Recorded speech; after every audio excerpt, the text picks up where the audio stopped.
talk to you. Can I get a motion to approve the agenda for today? Motion to Or I'll approve. make, all right, I guess I can second that. All in favor? Well, 2 out of 3, we made the motion and approved it. I guess we're good. And we'll do the same thing with the minutes for May 12th. Larry, you good to make a motion? Yep, motion to I'll approve. second it. Okay, I'll make a second. All in favor? Yep, we're good. All righty, so going down to the board chairs report, which I don't have directly in front of me because I was trying to print it out when the internet went down. But from my recollection, the first item was that we are seeking more opportunities for the riders to express their opinions and concerns regarding the new schedules that will come out once Eastside Access goes online. That there is an opportunity tonight, and I understand that they got a robust response to that. In fact, they cut the speaking time from 2 minutes down to 1 minute 30 seconds because of the number of speakers. So we're hopeful that we will be able to get 1 or 2 more opportunities for people to express themselves. The 2 biggest places that we've been hearing from, obviously the people who go to and from Brooklyn are a little upset because of the up and over. It'll be very limited number of trains that will have the across the platform connection in Jamaica. And the other one, which I was a little surprised about, but the Port Washington people seem to be a little bit upset. They've added some stops. So some of the expresses are now locals, which will add a little bit of time to their schedule. And then, of course, because they don't go through Jamaica, if they got to go to both terminals, every other train will go to Penn, every other train will go to Eastside Access. So that kind of limits people. Well, we can't double the amount of trains we have here. So those are the 2 biggest concerns, and we'll see what else we hear from tonight. Just to clarify, there was a vote at the last TCAC meeting regarding our concerns about the actual name of Eastside Access, which they want to refer to as Grand Central Madison. We really didn't think that was appropriate or really fit for the railroad. We're not going to issue a press release. We're not going to send a letter to Governor Hochul, but we will incorporate this into some board testimony at the July meeting. As for the mega projects, everything appears to be on schedule. Hector will update us a little bit later on in this meeting, but it looks like everything's going according to plan on the third track project, on the Eastside Access project, and on the renovation of Penn Station itself. A couple of weeks back, me and Lisa had a conference call with Hector regarding both the Port Jeff line and Yaphank Station. I was a little concerned about, why we want to spend money on Yaphank Station since it gets very little usage. But apparently it's a political thing. Some politicians did allocate a certain number of dollars to that project. I think it was something like 20 million, if I'm not mistaken. But that money can only be used for the relocation of that station. It's not like we can say, geez, we don't think that's really a good idea. Use the money somewhere else. If we don't use the money to relocate the station, we got to turn it back to the state. So it's one of those things.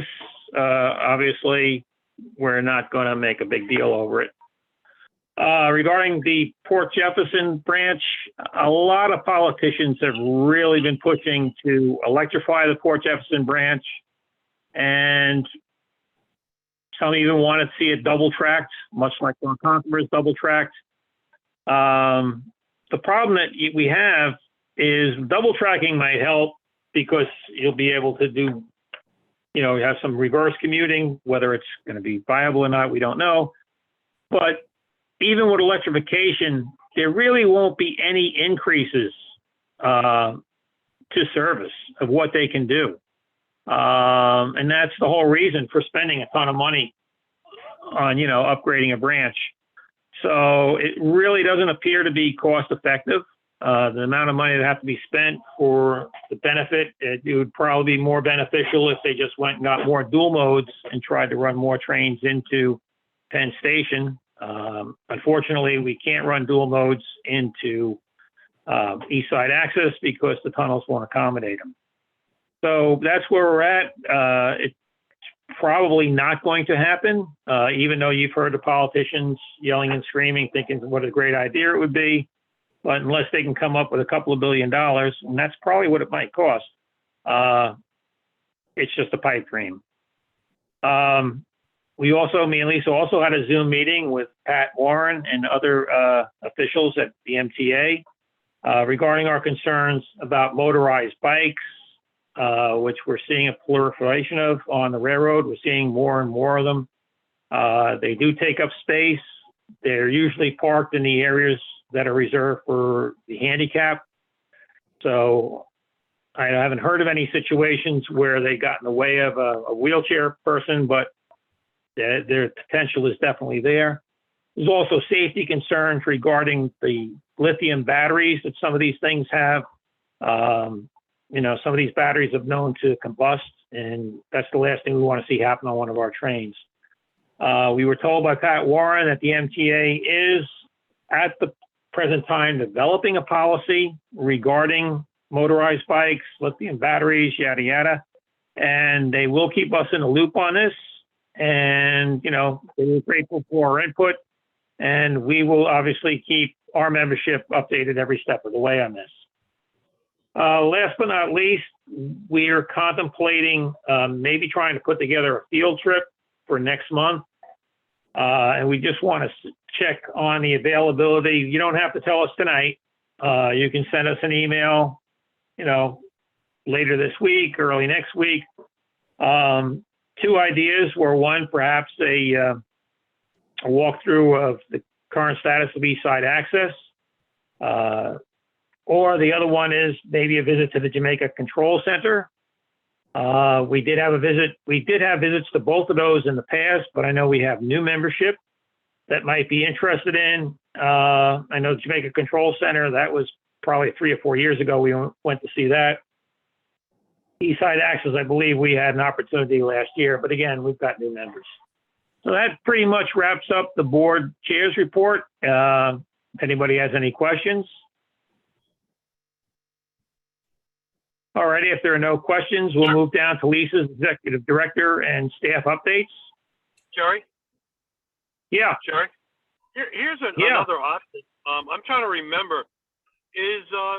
We did a tour years ago in the 33rd Street in Manhattan, because they seem to be the controllers. I don't know who's controlling all the access in and out of East Side Access and all that kind of stuff. Is that being controlled from Jamaica? Or is that being controlled at 33rd Street, New York City? Because if so, that might be a better place to go take a visit. 32nd Street, 33rd, I forgot where it was. Yeah, no, I know exactly what you're talking about.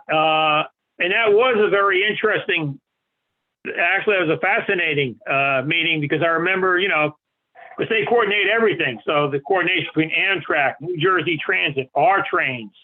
Yeah, it was, that might be a better, for a better sense of field trip to go look at.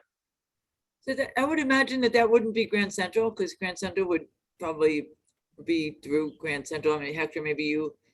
Well, I kind of remember, Hector will probably know the answer, but I thought they do everything from like Woodside in Jamaica all the way up and down the corridor. I don't know, Hector, you got a better answer on that than me? You're talking about PSCC, so they control like from New Jersey going into Penn, and then from Penn going into Harold's.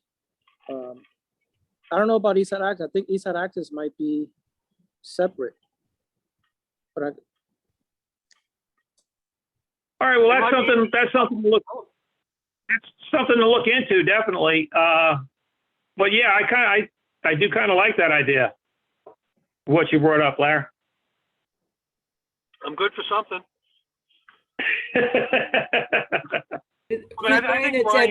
Brian had said that we've seen East Side Access, but unless we can do a train ride on it. coming in, looking at doing a work train, maybe that would be something different. So I don't even know if that's still an option. But you know Yeah, what? I'm just You know what, wondering who Lisa? Oops. Yeah, you know what, Lisa? I had thought about that, but you know what? The work train probably wouldn't really benefit us, only because if you, when I took the ride in with the governor, the first train that went through there, Excuse me. they had to set up a giant TV screen, and they had cameras set up in the front of the train so that you could actually view us going through. You know, if we're just sitting there on the train, once we get into the tunnel, all we're going to see is darkness until we actually get into the station itself. So, I mean, when we went in with the governor and you had the camera facing out of the front of the train and you could actually see it, all the things as you were going through, you saw a lot that you won't see just trying to look out the side windows. So, Yeah, I think it'd be interesting if we find out who actually is controlling that. Is it being controlled at Jamaica? Is it being controlled in Manhattan? It's a question I have no answer. all right, well, it's something we can ask Hector to look into for us. Yep. And we can also ask Ernie? Larry to set up the lights and the cameras so that we could see. I think you probably did the governor show, so you probably can Nope. pick that up again. You know how to do it. Don't laugh. I mean, she's asked me to do a lot worse lately. All right, any other questions on my report? Questions, comments, concerns? Since I'm on a roll, I got one more also.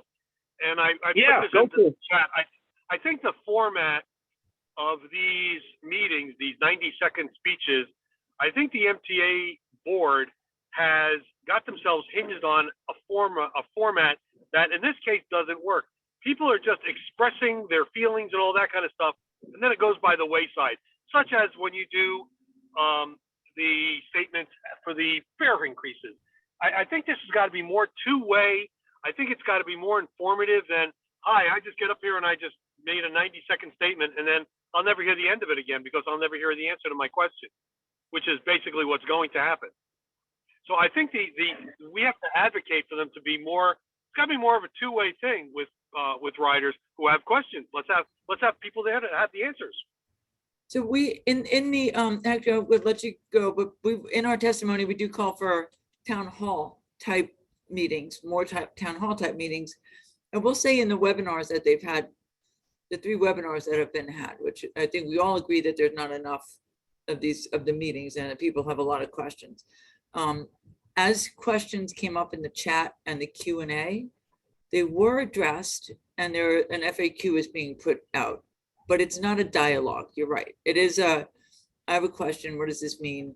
And there has been a greater effort to be responsive to those questions than I have seen in the past years that I've been here. I will say that. Okay. So, but Hector, I don't know And if you have more insight. and I did see an article earlier today. I guess Jano is under a lot of heat from the people in Nassau.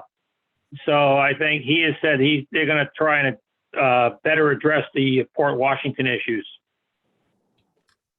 So I don't know whether Bruce Blakeman contacted them directly or whatever, but apparently there's a little bit of heat on the upper management about Port Washington.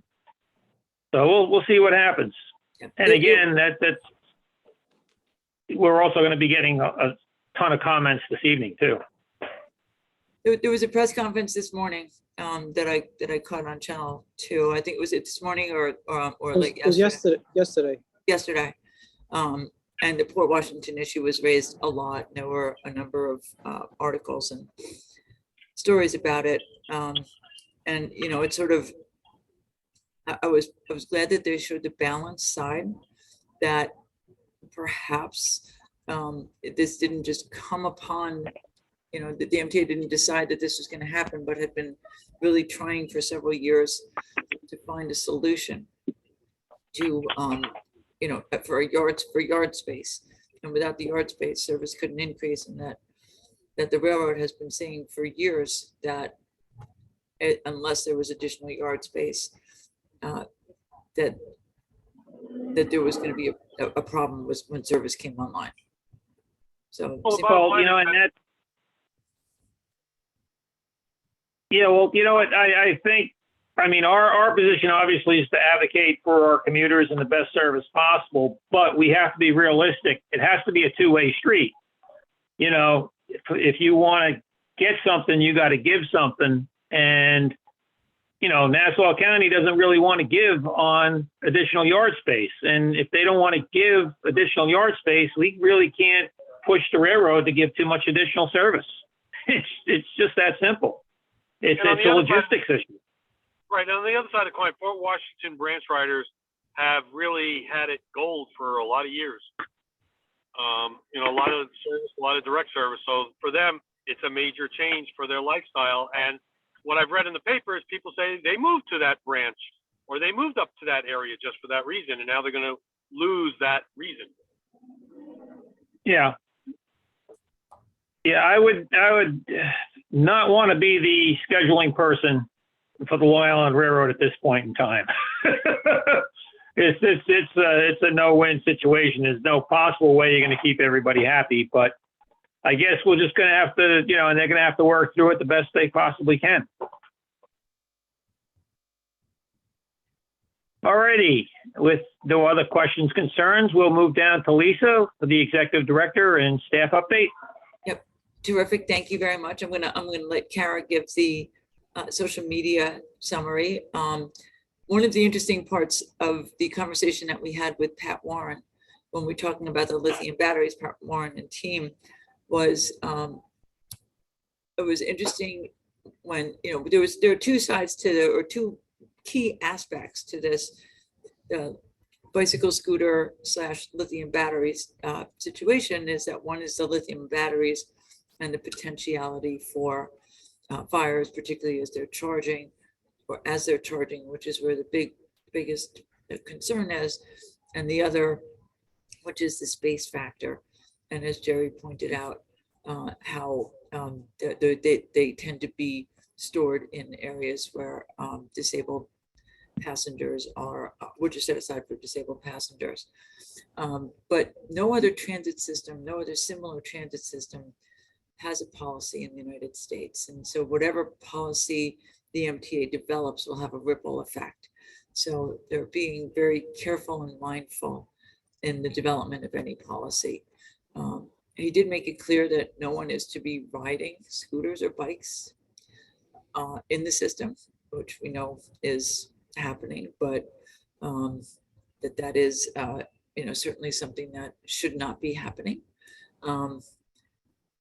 And the rules that they're drafting, they're trying to be realistic and want to be sure that the rules are set up for success and that they're not putting out rules that aren't or can't be enforceable.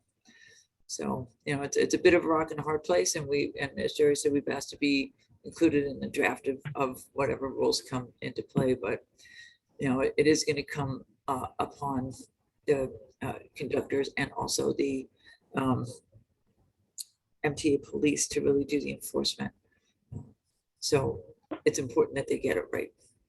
And they being Pat Warren and team recognize that first mile, last mile, and mobility issues are a big challenge in making sure that people have access to getting to and from the railroad is something that's feasible given the constraints of first mile, last mile access right now. So that's happening. One of the sorry. No, go ahead. One of the suggestions, I know the railroad was, we're trying to be bike friendly, and they removed the permits necessary, for bicycle riders. But if it's motorized, that's one of the things, and I wasn't trying to be a smart ass, but ask a Pat, well, you guys have a definition of a bicycle. In my opinion, and maybe some of the other council members will disagree with me, but my opinion is if it's motorized, it's not a bicycle. A bicycle is powered by a person.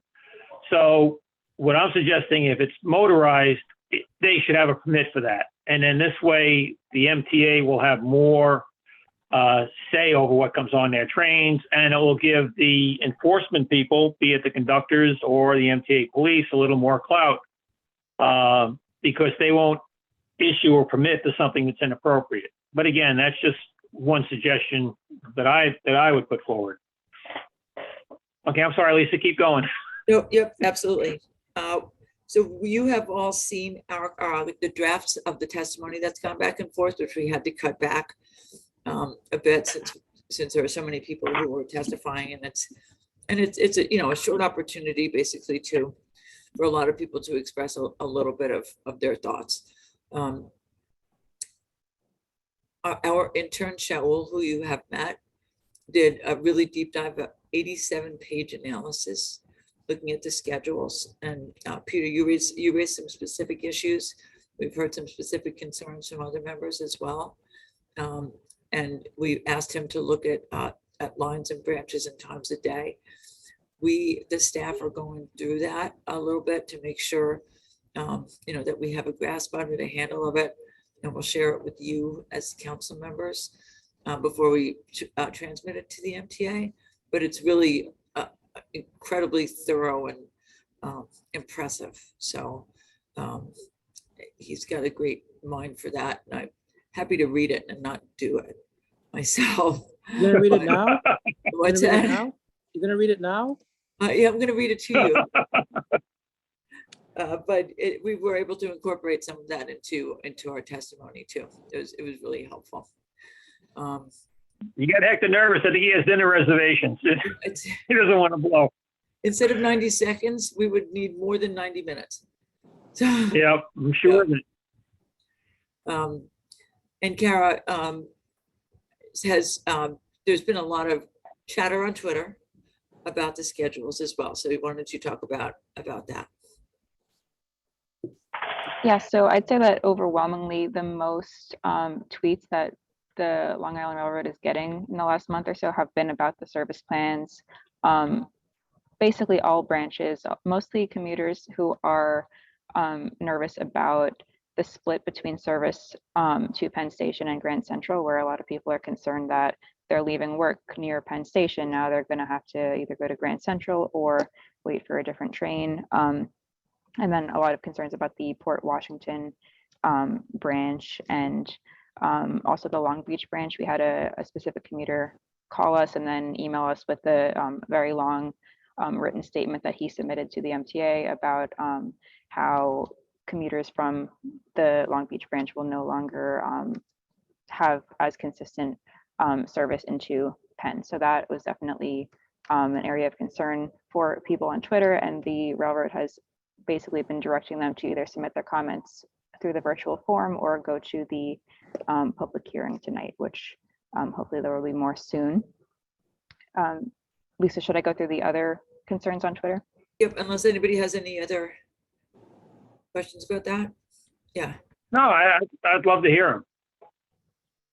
Yeah, so the another issue that came up last night, actually, a commuter who works in Long Island City called us to say that he typically takes the train from Long Island City, but the train that would work most perfectly leaving at 5 o'clock does not let passengers on at Long Island City. So he called to recommend that we ask the Long Island Railroad to let the 5:12 train out of Long Island City eastbound allow passengers on, because he said that it was a big issue for him and a lot of his coworkers who have to leave work an entire half hour earlier to catch the 4:30 eastbound train when they watch the 5:12 go by and they just can't get on it.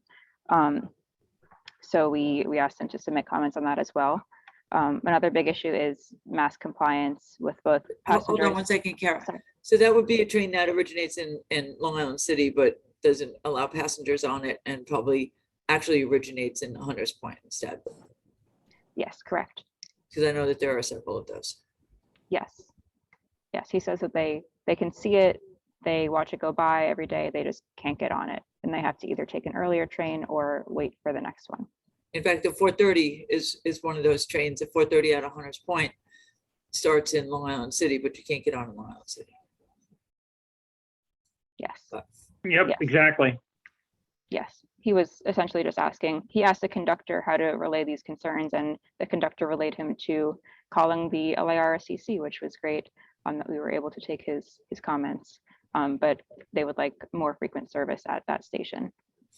The next concern on Twitter is a lot of people concerned with lack of mask compliance, and both with passengers and a few issues with some conductors not wearing masks.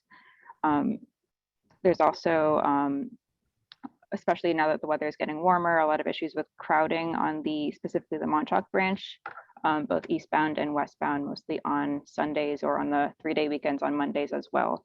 And also some confusion with transfers at Jamaica and which lines people can transfer to and from. And I just want to say that I did not tweet that, even though I have experienced that. But you could probably confirm it. I can. Maybe if you didn't tweet it, buddy, you could probably confirm that concern. Right.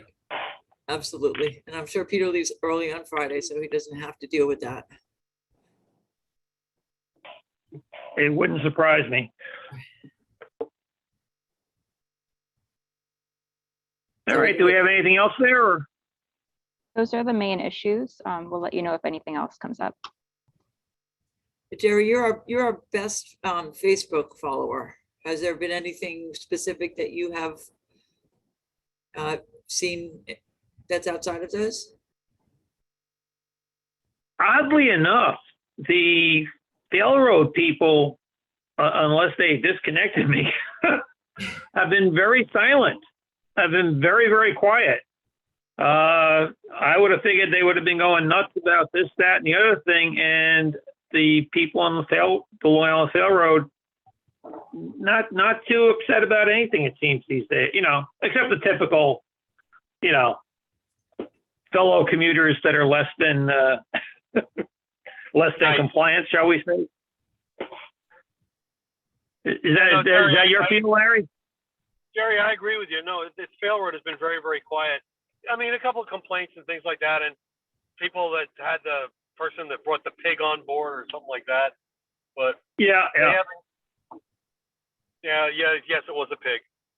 Somebody had a pet pig. It was their comfort animal or something, but whatever. And Jerry, there was somebody brought another animal. We posted the picture, and there was a question about should they be charged fares. I forgot what the animal was. Oh no, that was Subway. That was the duck on the Subway. Oh, the duck on the Subway. All the Aflac jokes, yeah. Lisa, just a quickie. Part of it, so you had executive director report / staff update. How are we doing with the job description or whatever you want to call it for now that we moved Bradley up, we want to try and backfill his position. And I know you were trying to refine the definition of that particular job. How are you guys making out with that? Right. So we have learned that there's no more vacancy control big VCC committee. So that's the good news. All we have to do is get confirmation from the from finance that we have the vacancy, which we do have. So we're working on we have the draft of the position description from when it was created. So in order for us to work to most expeditiously move the process forward, we need to sort of stay within the lines, color within the lines, and keep the descriptions mostly similar, but we want to do that as broadly as possible. So we're doing a little bit of creative writing. Creative writing is good. Yeah, to reflect the job, the evolution of the role and PCAC and the needs of the office. So we're working on that a bit each week. So next week should have some good time to spend on it. Okay, great. And we're looking at even maybe a little bit of an internal title change. So we'll talk about that with you. Okay, sounds good. Okay, you good? Can we move on to Hector? Yes. All right, Hector, you're up. Oh, so service into Grand Central is gonna be controlled by railroad employees within Grand Central. Not from the PCAC. I mean, PSCC. Okay, Not from PCAC? PCAC? What? Respect to the public meetings, we just updated the website today saying that we're gonna be announcing additional meetings soon. So we will be adding. you're the best. We're gonna be adding more meetings, and then our plan had been in the fall to be out actually engaging with customers one-on-one at stations and things like that, so. It's like a gradual rollouts. Okay, Third now, track, you do it early in the fall, you'll still have time to make adjustments, based on your feedback, right?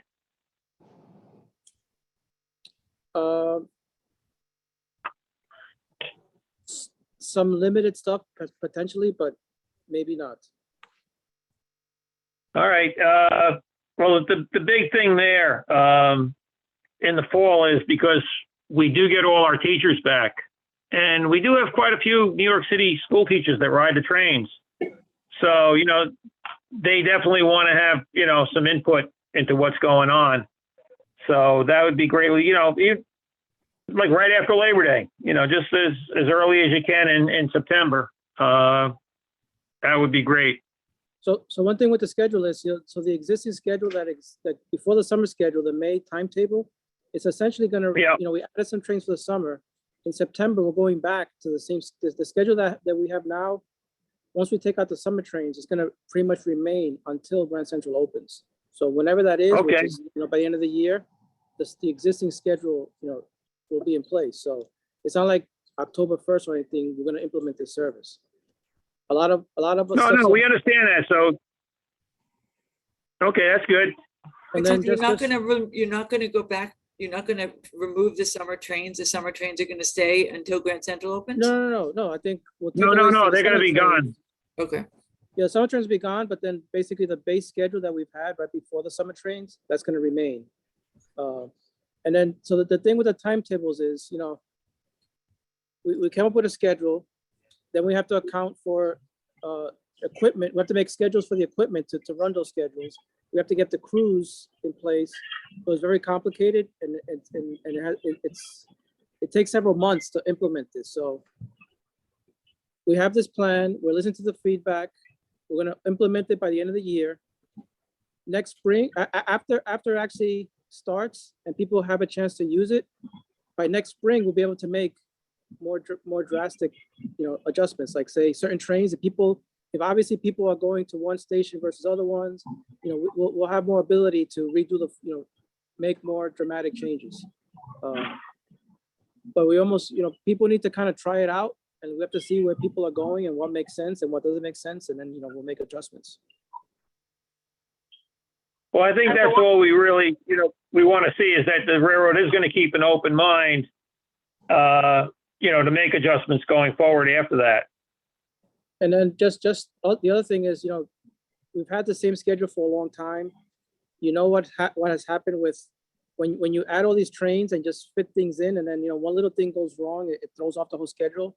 This timetable was designed to minimize those conflicts.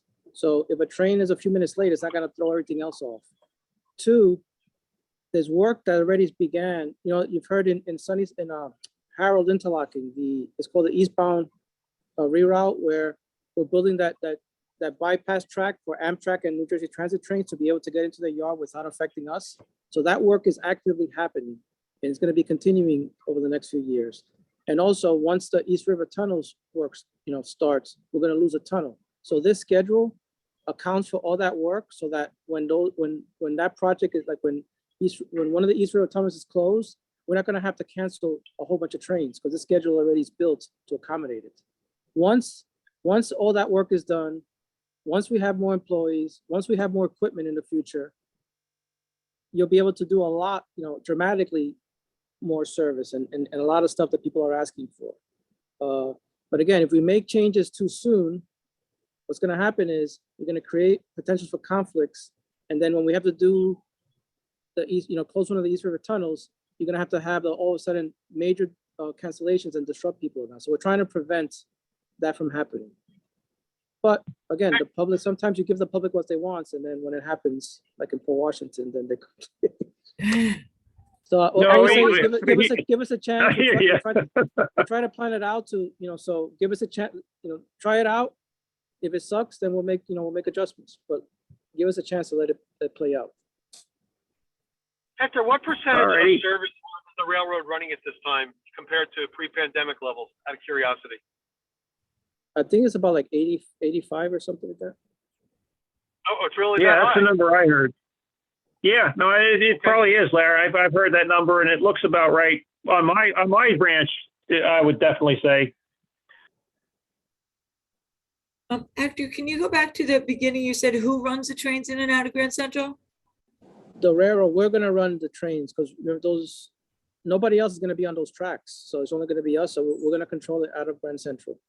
Out of Grand Central. You're gonna have a separate control center in Grand Central? Yes. Or will you be working out of the Grand Central Control Center that Metro North uses? No, I believe it's gonna be No, our own, it's separate. Okay. Yeah, it's a totally different animal. It's a totally separate station. It's, Well, they only have 8 tracks to deal, right? It's 8 tracks, correct? Yes.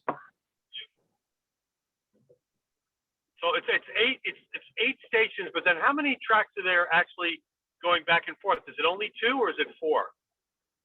It's like two, when the tunnels come in, it's like 2 tunnels, and then it opens up into, it's like 8 tracks, like on each, it's 2 sides, and then it's like 2 above and 2 below on each side. Right. So it's 8. Yeah, so it's 4.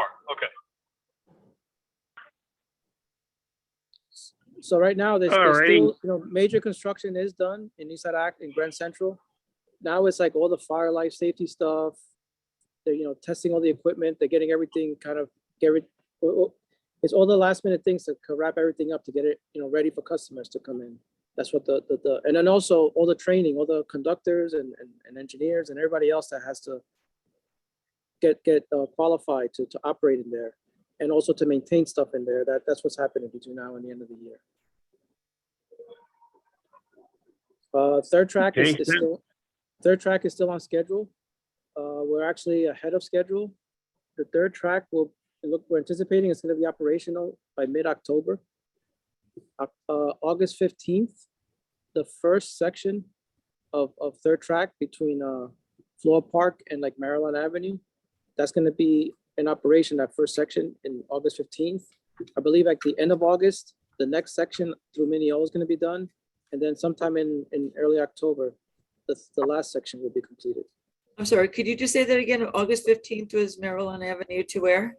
From Floor Park to Maryland Avenue. So the third track corridor, that 10 miles, for construction purposes, it was divided into 3 blocks. So the first block was from Floor Park to like Maryland Avenue. Then from Maryland Avenue through Mineola, and then from Mineola to Hicksville is the last section of it. So we're gonna be putting the sections of track into operation incrementally. So essentially the third track is gonna be operating by mid-October. The contractor is still on board through next spring, finishing up other things, but the track will be operational by then. That's Another great update- news. That's excellent news. Another update is Elmont Station. By the end of July, early August, the Elmont Station will be fully completed. At least physically the station, the north platform, the overpass, the elevators. There's still this interlocking switch work happening in Queens Interlocking, which is where the Elmont Station, between Queens Village, Elmont Station, Belrose, and Floor Park, all the switches in there is interlocking. We're reconfiguring all that. That's happening with all these projects. So that's going to be done also by the end of October. So when the hockey season starts, we'll be able to run trains, east and westbound trains into New Elmont Station, but you won't get the full service until third track and everything else is completed. So by the end of the year. That's great news. Excellent. I think that kind of hit all of the items on our list, I mean, electric bikes, obviously, that's something Pat Warren's looking at. Oh, Penn Station itself, the corridor expansion work. How's that going? Yeah, I think we're gonna be opening up part of that corridor. Again, it was like late August, early September. Half of the raised corridor is gonna be the I don't know if it's east or west, but wherever we had the press conference enclosed, is the other side is gonna be opened up first, and then the other side is gonna be done. So half of it is gonna be open of that corridor. So in the Kmart store will open. No, the opposite side, across from Kmart side. Okay. The hot and crusty side. Hot and crusty, right? I was gonna say about Pan, but yeah. Yeah, I love. And when do the And then- stores go back in? When does retail go back in? Well, the rest of it we're still gonna need till either end of this year or early next year to complete it. And then the stores come after that, after the work is done. Okay. And we Yeah, know- I guess you gotta get the corridor. Gotta get the Oh, and corridor then- complete before we can get the stores in. So. And then for third track, the next month or so, there's a lot of work happening to get the track, because now it's actually building a third track and making it operational. So the next few months, it's gonna be a lot of track work to do that. Hector, how many So crossovers when did? on third track? Is it still just Mineola and Hicksville? Wait, I missed the beginning of the question. How many crossovers are there from third track to the other track? Is it just still Mineola and Hicksville, or are there other crossover points? Like the one I mentioned before, it's called Queens Interlocking between Queens Village and like Belrose Station. In there's an interlocking. And then in Mineola area, there's another interlocking, and then at Hicksville. Right. And then Hicksville, nothing in between. Correct. There might be some, but I think I'm talking about full interlockings. I think those are the main points. Okay. Is it Queens Village and Mineola? And Yes. Hicksville. Queens Village and Mineola, and then Mineola and Hicksville. Yep.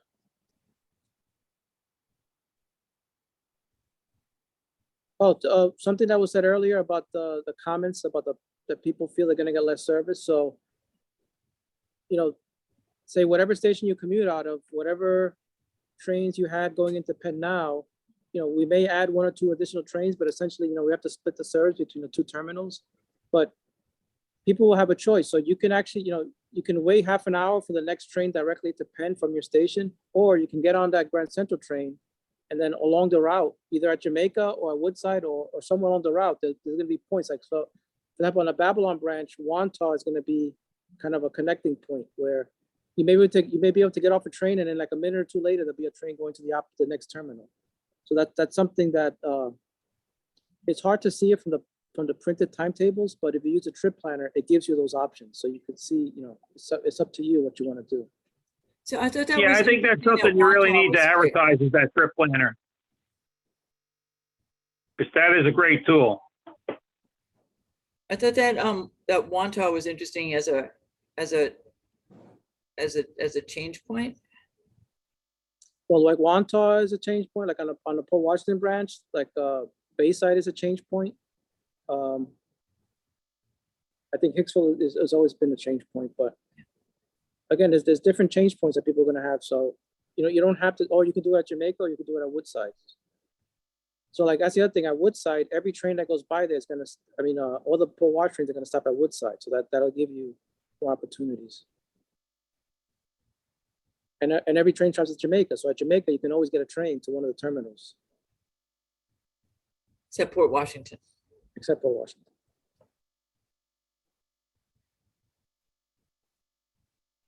Alrighty. Looks like we've covered it. Does anybody have any questions for Hector?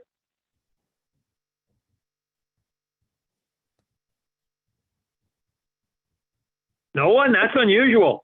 I've never been on a meeting. I've never been on a meeting with Ron Troy, and he doesn't ask a question. Well, he did want Is to know Ron here about getting today, or- draft schedules for complete branches like we used to, not chopped up. So I there do have you a go. question. Can I ask a quick question or two? Yes. The Yeah, go one ahead, thing Ron. We're about- good.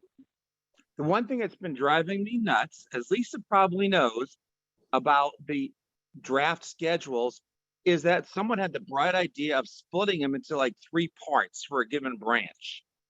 So I used to be able to take the branch schedule. Let's say I'm running, I'm late and I could go to Huntington instead of East Northport. It was very easy to figure out. Now it's much harder. I'd like to ask that they recreate the draft schedule the old way. I'm not talking about, not talking about what times or what. I'm just so that you can easily see what really stops where and does what on a given branch. Got it. So our planning folks that do the scheduling, like, they're not up to that yet. So to do this public outreach, we decided we need to give people something to look at, and then we decided to break it up into smaller sections so that And we put the but posted Hector, PDF, people can print it and look at it and at least get an idea. So it's not That perfect, makes but it makes it much harder if you're in a spot where you have a choice of, let's say, a train going to Huntington is in one thing, a train going to Port Jeffrey, Northport's in another, and you can't see it in a way that, we've been able to, well, for, I'm sure, several decades. Could they put it back together, please? And put them up also? For some people, maybe the chopped up ones are better. I don't know. But they make it impossible for me to figure out. And I've been riding trains since, let's say, 92. And then a question that I have not gotten a straight answer for: what happens if there is a full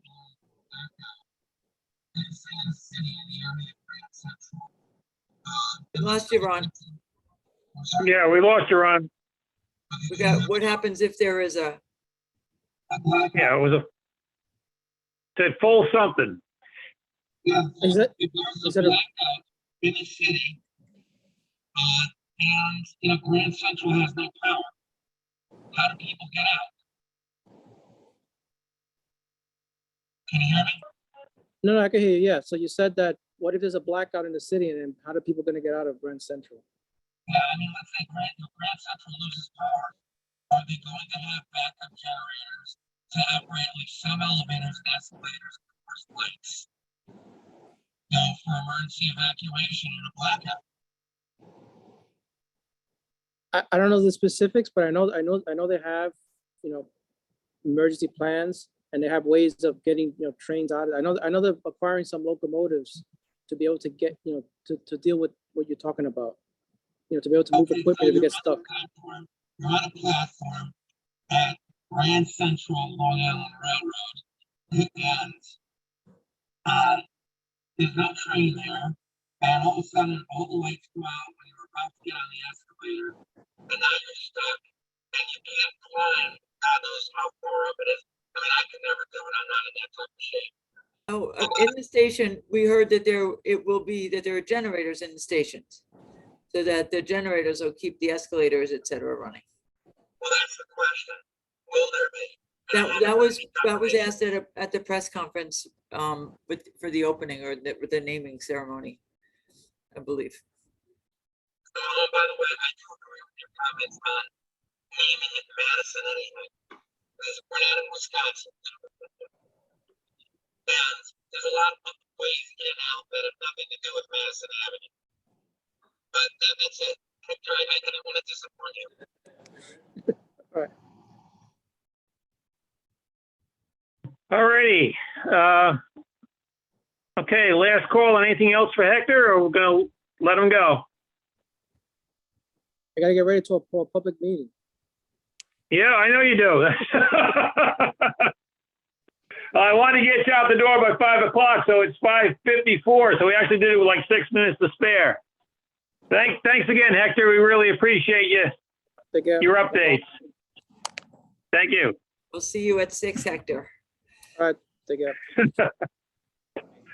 Alrighty. Don't really see any old business unless you got something for us, Lisa. New business. The only new business we really got it would be the field trip. So if people could just shoot us an email of what your suggestions might be. I kind of like Larry's suggestion about a revisit to the control center for Penn Station. Right, so we have the we'll see. control center for Penn Station. We have Control center at Jamaica. Grand Central or the control center at Jamaica. Those are the. Yeah. Those were basically the options that seemed to be the most, that had the most, as it were, traction. Okay, but if anybody thinks of anything, that we haven't thought of, just shoot us an email and, we'll kick it around. Does anybody have anything else? The other thing is, if you want to, in fact, move the meetings to 4:30. I'm considering, thinking maybe we would do that going forward. Because I know it's difficult for at least the one member we got who usually picks up after, at 4:30 at Hunters. And again, the reason I dropped it to, well, let's give it some thought. Why don't we survey the membership and see what they think? Maybe they like it at 4 o'clock. I'm probably good either way. And actually check with Hector, because we got to get him to come in and do his report as well. We don't want to keep him to the early evening if we can help it. Right. So that's just something. Give us some thought. If our membership can give us some feedback that no, 4 o'clock is fine, let's leave it, or nah, I'd prefer it to be 4:30. Let's just hear some thoughts. Sounds good. We'll do that as an action item. All right. Yeah. All righty, and that's all I got. Unless you got something else, Lisa? No, Bradley will be testifying tonight. They continue to say that it's going to go from 6 to 8. So we'll see. We'll see. Sounds good. Mr. Runstein, would you like to make a motion? Well, Lisa, they're not broadcasting the meeting online, are they? Yes. Oh, they And are. this time they've actually put the link up on, it'll be on their YouTube page and on the YouTube channel, and also you can follow it along on the Zoom link. Can you send out by email? Can you send out the links? Sure. Because I might actually watch a little bit. Yeah, me too. But the rate I'm going, I'll still be in traffic by then, so who knows? You should have taken the train, Larry. I was coming up from Washington. I didn't want to take Amtrak. I had my car down there. Right. Well, the auto train would only have left you there, so you could say This I is did true. take the Yep. train. No, it was a delightful drive until I hit the GW. Then it was after that, it was all hell. Oh, I can imagine. Yeah, well, the Verrazano had like 3 lanes closed, so I avoided that. Ouch. Well, we wanted to take Amtrak to Chicago, but it was almost twice as Thanks, much Karen. expensive as flying Wow. each way. I gotta tell you, if So, you've never Larry, did taken you wanna make- Amtrak, I'll make the motion to, but I'll just tell you, if you ever have to go to Washington DC, Amtrak is, it's actually a really, really nice trip. I have 0 complaints. But it's pretty expensive. I wanted to take it to DC and I was shocked it was cheaper to fly. Sometimes it is, but time-wise, going to the airports, getting to and from the airport, you gotta factor all that money in.